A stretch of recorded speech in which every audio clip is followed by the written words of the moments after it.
अगर आप अपने घर की रोजमर्रा की चीजों को खरीदने के लिए कभी मॉल गए हैं तो आपने एक गौर किया होगा कि एंट्री पे ही वो आपको बकेट या ट्रॉली दे देते हैं। पर क्या आपने कभी गौर किया कि ऐसा वो क्यों करते हैं? हाँ, ये आपकी सुविधा के लिए तो है ही, लेकिन इसके पीछे एक मार्केटिंग फंडा भी है। वो मार्केटिंग फंडा ये है कि अगर आप सिर्फ एक चीज को खरीदने के इरादे से मॉल में घुसे हैं और अगर आपको बकेट या ट्रॉली खाली दिखेगी तो आपको थोड़ी बहुत शर्म आएगी और आप एक से ज्यादा चीज खरीदने की कोशिश करोगे। आप ये भी गौर करना कि चॉकलेट, बिस्किट और टॉफियां ये सब रैक्स में नीचे जचाई जाती हैं। अब ऐसा इसलिए होता है ताकि बच्चों का हाथ पहुंच सके और आपको मजबूरन वो चीजें खरीदनी पड़े।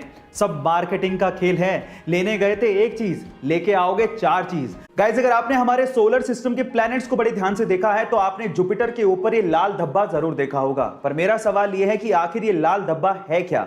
नहीं, ये कोई लाल चट्टान नहीं है, बल्कि ये 350 सालों तक, जी आप ठीक सुन रहे हैं, 350 सालों तक एक्टिव रहने वाला एक तूफान है। और इस तूफान का साइज इतना बड़ा है कि इसमें हमारी धरती तक पूरी की पूरी समा सकती है।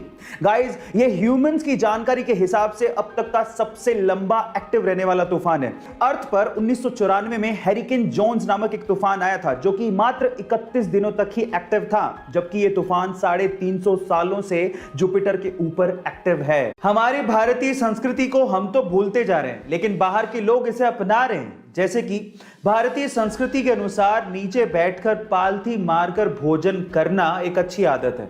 और ये ऐसे ही नहीं है, इसके पीछे एक वैज्ञानिक तर्क भी है। वो क्या है, मैं आपको बताता हूं।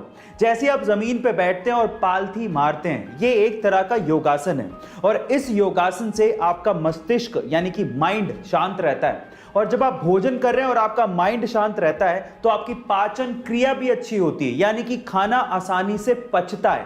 अब देखिए विडंबना, बाहर के लोग तो नीचे बैठ के खा रहे हैं और हम लोग डाइनिंग टेबल पे बैठ के खा रहे हैं। अगर आप अपनी बाकी लाइफ स्वस्थ और बिना डॉक्टर के बिताना चाहते हैं तो इन बातों का ध्यान रखें। नंबर 1, सुबह सुबह फलों का रस, दोपहर में लस्सी या छाछ और रात में दूध पिएं। नंबर 2, जब भी आप रात में भोजन कर लें तो कम से कम 1000 कदम जरूर चलें। नंबर 3, फल खाने के बाद या स्वीट्स यानी कि मीठा खाने के बाद पानी बिल्कुल ना पिएं। एंड नंबर 4, जब भी आप पानी पिएं तो बैठकर पिएं और घूट घूट करके पिएं। इन आदतों से आप अपनी बाकी बची हुई जिंदगी स्वस्थ बिता सकते हैं, और वो भी बिना डॉक्टर के। गाइस, ऐसी अमेजिंग वीडियोस के लिए यूट्यूब पे हमारे चैनल को सब्सक्राइब कर लीजिएगा, इस वीडियो को शेयर जरूर करिएगा, और अगर आप इंस्टाग्राम पे देख रहे हैं तो मुझे फॉलो करना मत भूलिएगा। मिलते हैं अगली वीडियो में।